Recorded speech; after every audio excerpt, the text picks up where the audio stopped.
Welcome back. On today's video, we're looking at the new Perplexity browser called Comet. Now, for those of you who don't know, Perplexity is a AI. Perplexity.ai actually is the web address that you would go to, and it's a AI system similar to ChatGPT or Grok or Copilot or Gemini or any of the other AIs that are out there. I do like the way that Perplexity works. I've been using it for a couple of weeks, about a month or so now. And while I don't use it every day, when I need something that is going to go out and do research for me, Perplexity is the one that I go to first.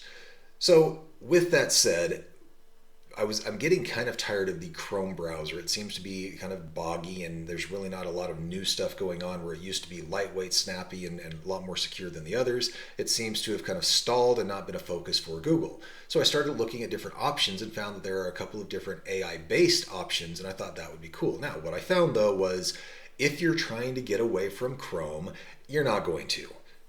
Perplexity's browser Comet is essentially Chrome with an overlay of the artificial intelligence. So whether that's good or bad remains to be seen. This is something that I am now starting to use.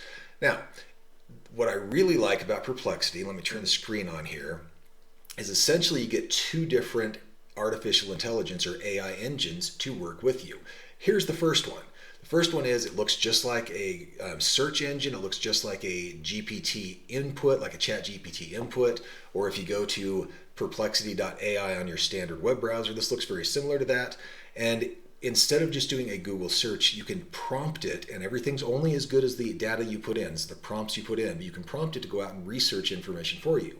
So for example, here's a search that I ran. Research the reliability of a 2018 Ford Mustang GT, analyze the average cost of ownership and repairs, and analyze if it's worth spending $1,700 on a car warranty program with a $500 deductible, starting now for the next 3 years based on expected repairs starting at 72,000 miles. Include Reddit and Ford Mustang forums as a reference source for expected repairs. There's a lot here. Now, you could just say, is it worth it to do this? And it's going to go out and get some information for you, but the more specific you are in your search, the better answer you get. So if you hit enter, what it does, you can see, is instead of just bringing up a list of searches like Google does, it's actually going out and checking these sources. It's got 20 sources so far. It's got a bunch of steps it's taking to look at this and say, well, what does this look like? And then it comes back with information telling me, well, here's the expected annual cost of maintenance. Here's your 3-year cost. Here are the different pieces that you could expect to have. Majority repairs after 72,000 miles are not guaranteed, but more probable with a percentage. I mean, I'm not going to get into what it tells me about the car that I'm looking at in this situation, but it's giving me information that I can then make an actionable decision on. That's pretty darn cool.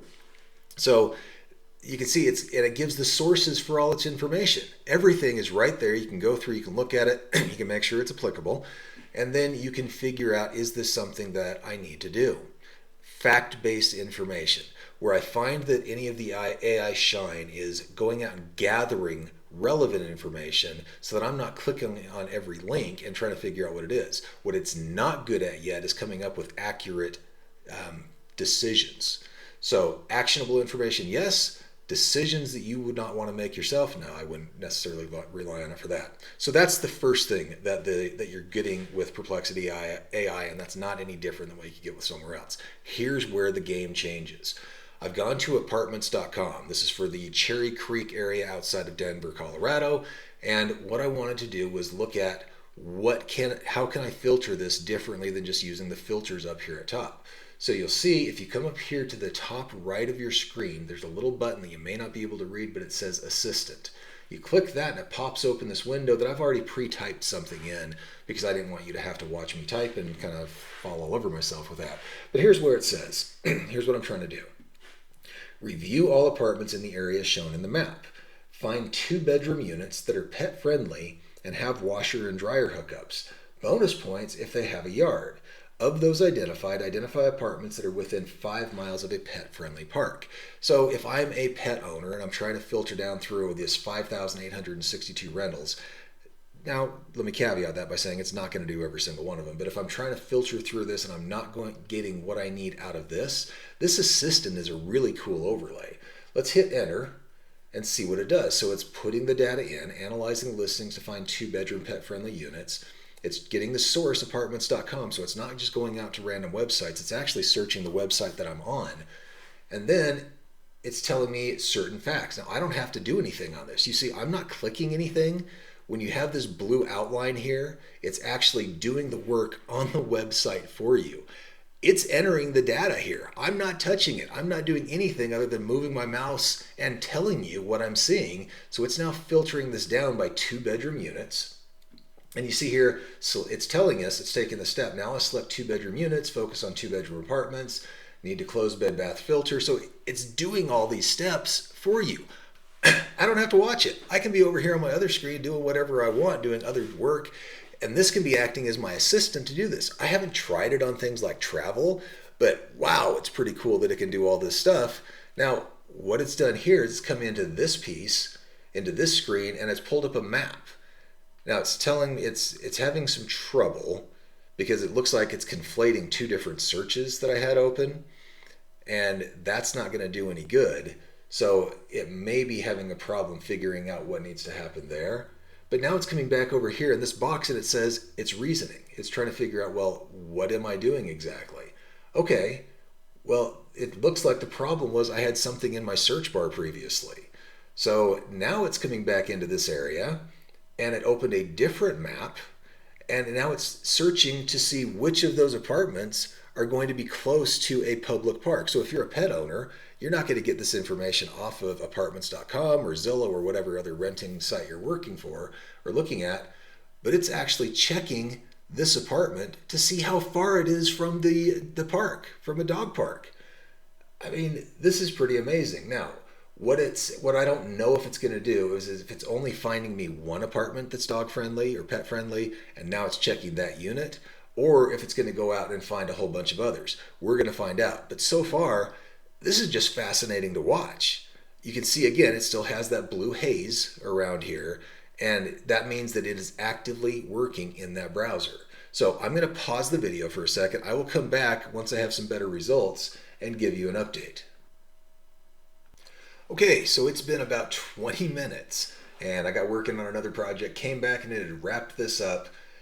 This is not all inclusive. So let me start by saying what it did was amazing, but it's not actually filtering out everything that we needed it to do. Now you can see the page that it left off on here is the searches of distance from the apartments from a certain location. And you can see a problem that it ran into is we had pre-populated the search field up here with the prior search that I had showed you, the reliability rankings of that 2018 Mustang. So it actually got rid of that, cleared it, and then started doing searches on the different apartments.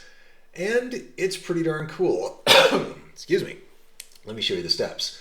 It went through, it took a 2-bedroom apartment, it went through and searched, it identified 3 different apartments.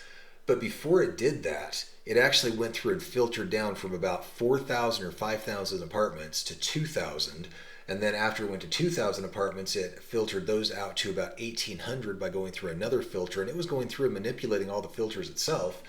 And finally it came down and it just pulled out 3. Now how it identified 3, I have no idea, but that's what it came up with.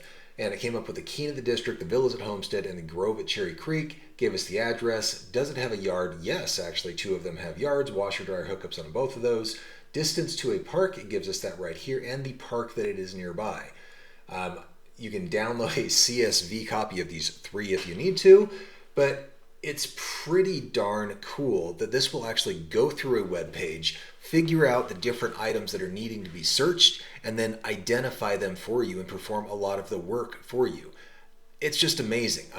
This is the type of technology that science fiction has been talking about for a number of years. We're getting to the point where it can benefit you and actually perform certain tasks for you, fill in fields, fill in some of the details, and all you have to do is prompt it. And once you get good at the prompts, once you get good at understanding, well, this is what I need to tell it, it will go and do these things for you. That's amazing. So overall, I'm still testing the Comet browser from Perplexity. I really like it. It's not perfect by any stretch of the imagination, but what I've seen it be able to go out and do so far is pretty darn cool. You can pay for an upgrade, you can get better features, better speeds out of it if you would like, and that's something that I may actually consider doing in the future based on the time savings I can see it generating right now. So far, I have not done that. So I hope this has been helpful for you. If it has been, consider giving us a like down below. If you have comments or questions or things that you've been able to see, put those down in the comments. Help other people out. And if I can answer any questions for you based on my experience, I absolutely will. If you'd like to see more details like this or videos like this, consider subscribing to the channel and feel free to share. Thanks for being here. We'll see you on the next one.